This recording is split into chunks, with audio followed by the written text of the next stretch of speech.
In 1976, a French bank vault was breached through a tunnel no one saw coming. How did Albert Spaggiari, a charming ex-paratrooper, pull off a $10 million heist that echoed Money Heist? His taunting note left authorities stunned.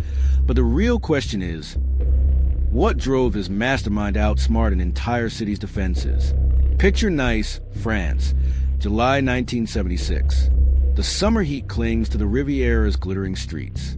Tourists flock to beaches, unaware that beneath their feet, a man with a paratrooper's grit and a gambler's nerve is carving a path to millions. Albert Spaggiari, a 43-year-old with a crooked smile and a mind sharper than a switchblade, isn't just robbing a bank. He's rewriting the rules of crime. The Société Générale Bank, a fortress of steel and concrete, sits smugly on Avenue Jean Medicine. Its vault, packed with cash and jewels, is deemed untouchable. Yet Spaggiari saw what others didn't.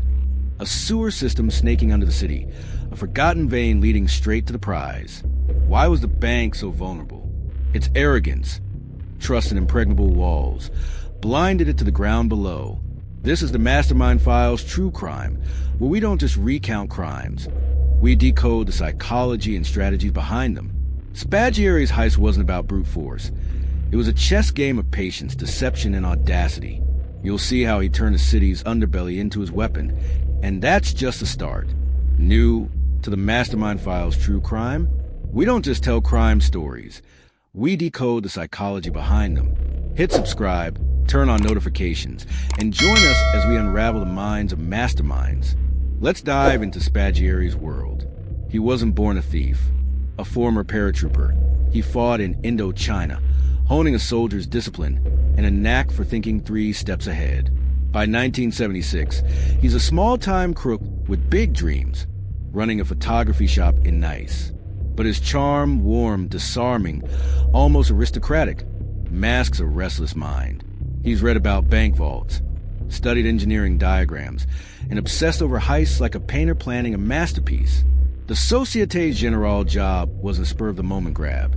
It was his magnum opus. He recruited a crew, locksmiths, diggers, even a former boxer, each chosen for skill, not loyalty.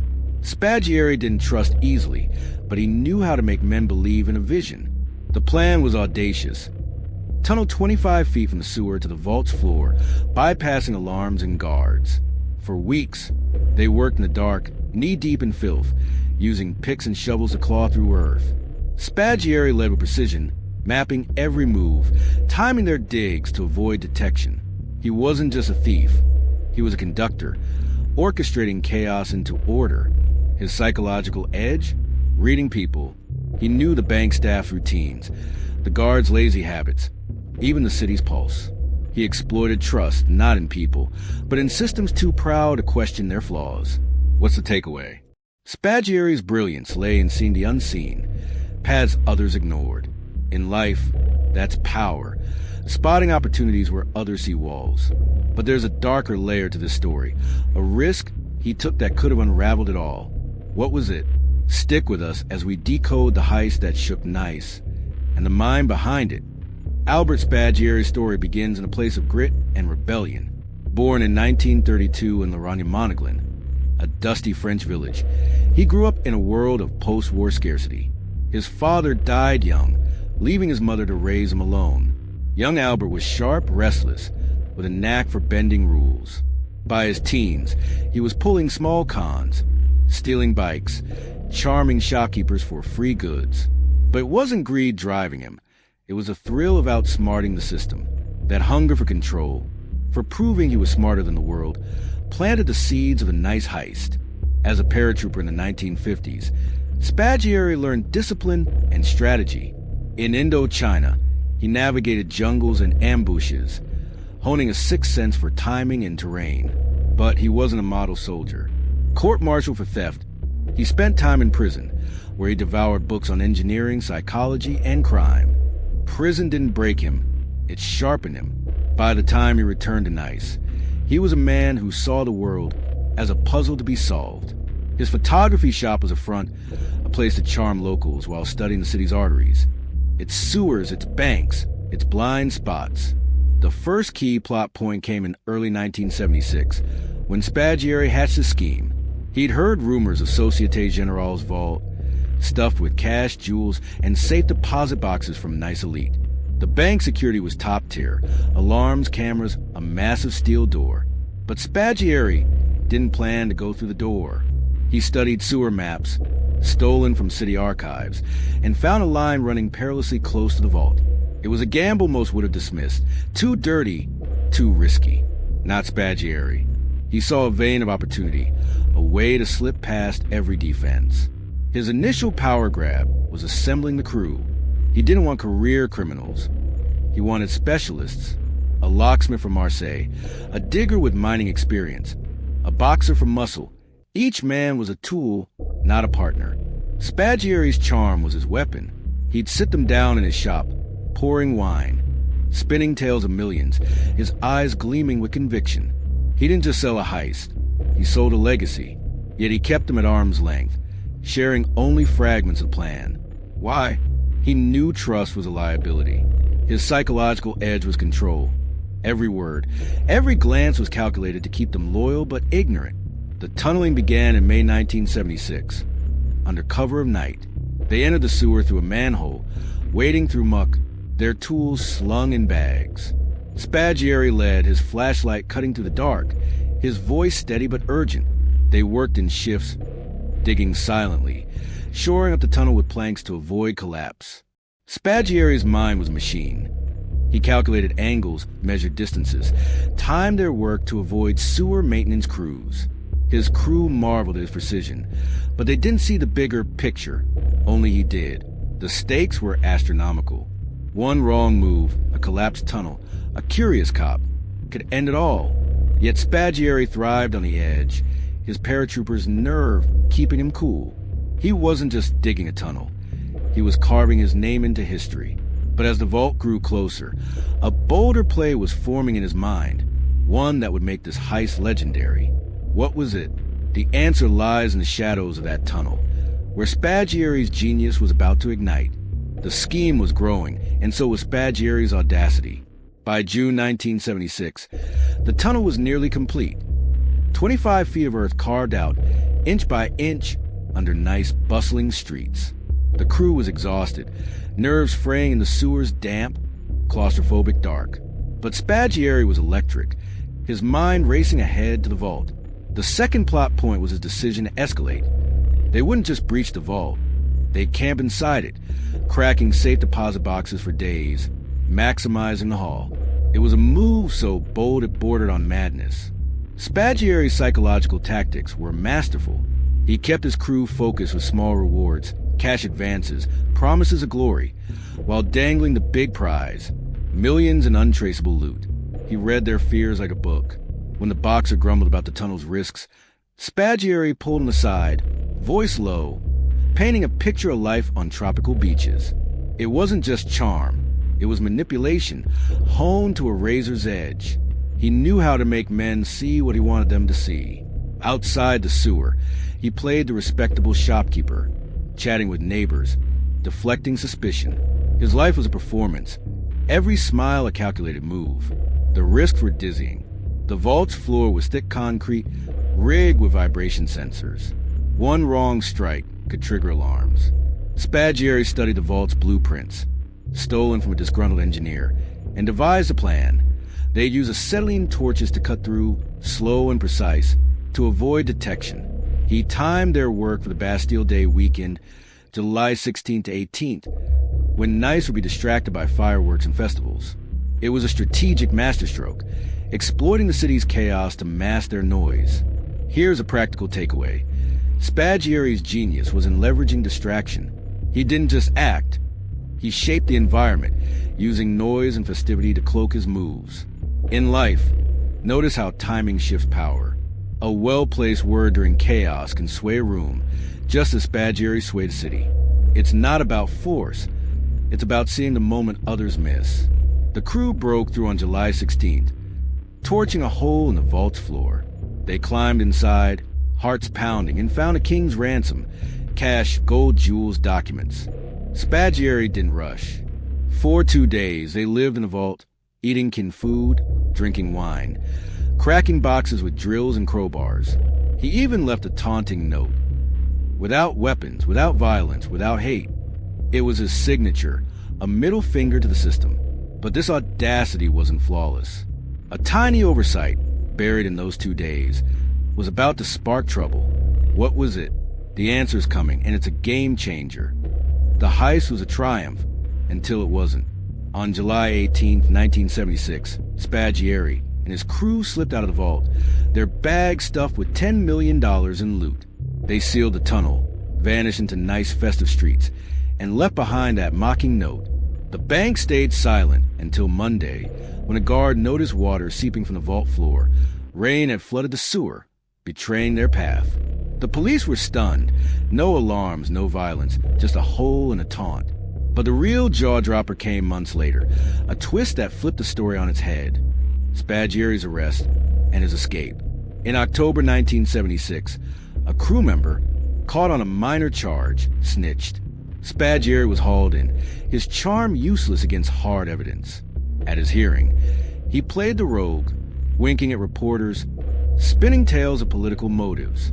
Then, during a courtroom break, he asked to use the bathroom. A window was open, a rope waiting, planned, police later suspected, by an outside ally.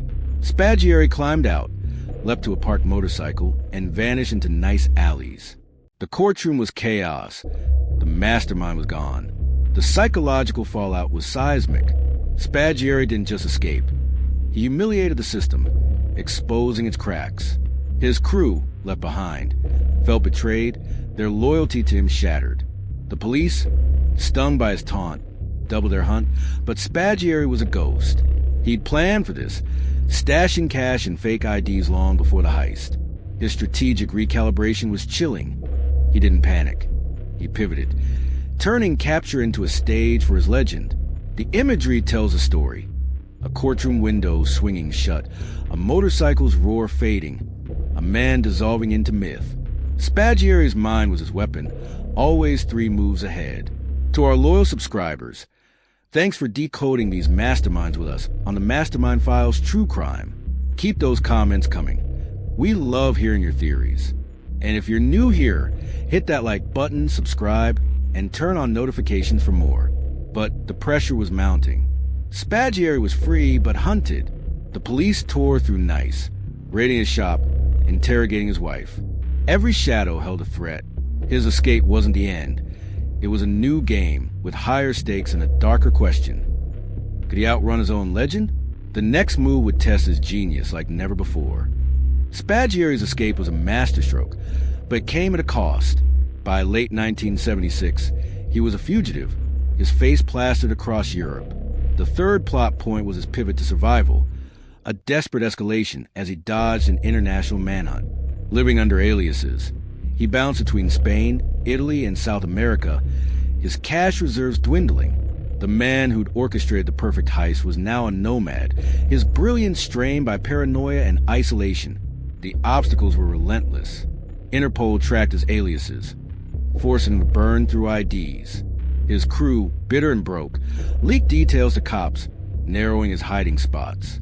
Spaggiari countered with psychological depth. He grew a beard, adopted a limp, and posed as a journalist, blending into crowds with chameleon-like ease. In Buenos Aires, he charmed a barmaid into hiding him, spinning tales of a framed revolutionary.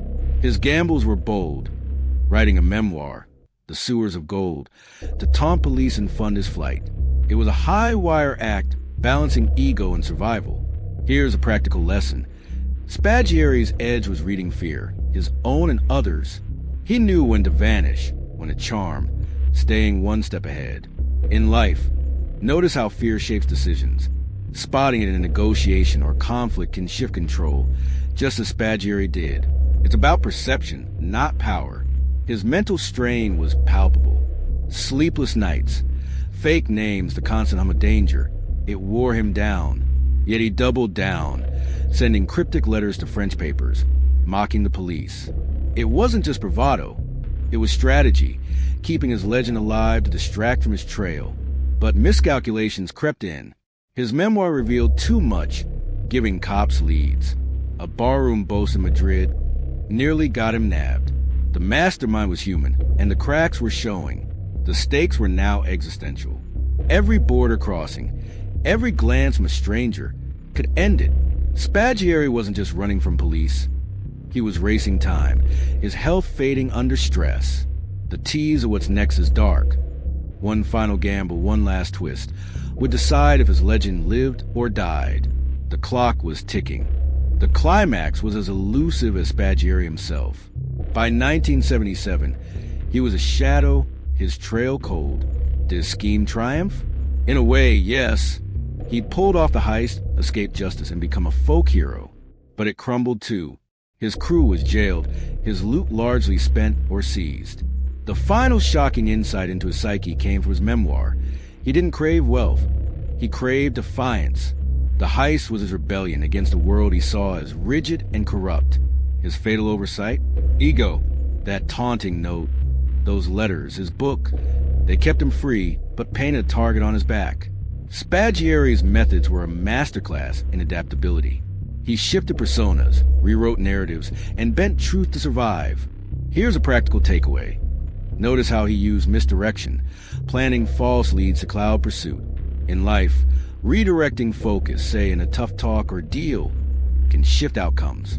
It's not about lying. It's about framing the story. Spaggiari lived it, for better or worse. The endgame was murky. In 1989, Spaggiari died of cancer in Italy, still free. His death confirmed only later. Some say he faked it, slipping into myth. Others believe he burned out, his body betraying his mind. Either way, his legend endured, a thief who outsmarted a nation. The thought-provoking question lingers. Does defiance, even genius defiance, justify the chaos left behind? When does a mastermind's brilliance become their cage? The story doesn't end cleanly. Spaggiari's shadow looms, a puzzle unsolved. His heist was a middle finger to power, but at what cost? To himself, his crew, the system? The answers in the mind games, the moves, the man who saw tunnels where others saw walls. Let's unpack that legacy next. Albert Spaggiari's heist left a legacy that's equal parts myth and warning. The nice bank job, resolved by his crew's arrest and his own escape, reshaped how we see crime. Not as brute force, but as a battle of wits. Spaggiari didn't just steal $10 million. He stole the spotlight, exposing the fragility of systems that seem untouchable. His psychological impact was profound. Banks tightened security, cities mapped sewers, and police learned to fear the quiet ones, the charmers with plans too clever to see coming. His rise and fall redefined power. Spaggiari showed that influence isn't about guns or money. It's about perception. He bent nice reality, making a bank's vault his stage. Yet his downfall was a mirror. Ego can unravel even the sharpest mind. His taunting note, his memoir, his courtroom escape. They built his myth but ensured he'd never rest. The enigma lingers. Was he a genius or a gambler who played too long? That tension between control and chaos makes a story timeless, a raw lesson in how far a mind can bend before it breaks. Viewers are left intrigued, unsettled. Spaggiari's heist prefigured Money Heist. Its tunnels inspiring fiction, but his real legacy is cerebral. A reminder that power lies in seeing what others miss, for better or worse. If you've enjoyed decoding the strategy behind this criminal mind, subscribe to the Mastermind Files True Crime. We don't just tell crime stories, we decode the psychology behind them. Hit the like button, subscribe, turn on notifications, and share your thoughts in the comments. Join us Sundays, Tuesdays, and Thursdays at 7 p.m. Eastern Standard Time for more deep dives into the minds of masterminds.